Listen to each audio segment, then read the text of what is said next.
have another function, but I want to commend the Minister and the Ministry for spearheading this fantastic summit, which provides an important opportunity to reflect on the status of human rights in Somalia.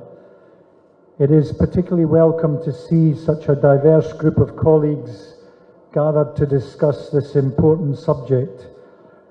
We must collectively continue our work in a bid to achieve greater accountability and ensure human rights is right at the centre of national development and governance.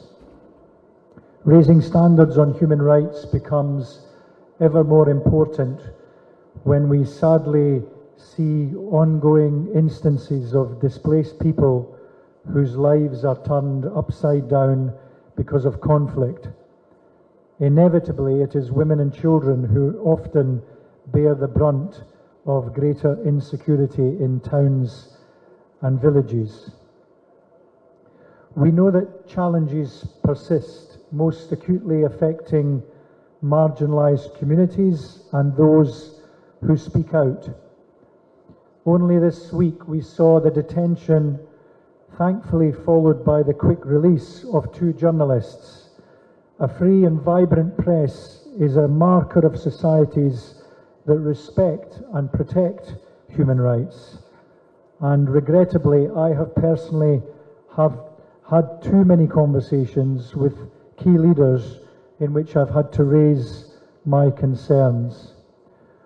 We, and I think other international partners, stand ready to continue our support to Somalia, but we welcome the Minister's efforts to increase Somali ownership.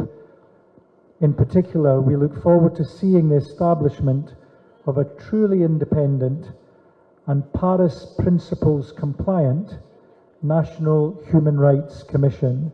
And I congratulate the Minister, her team and predecessors for the progress that they have made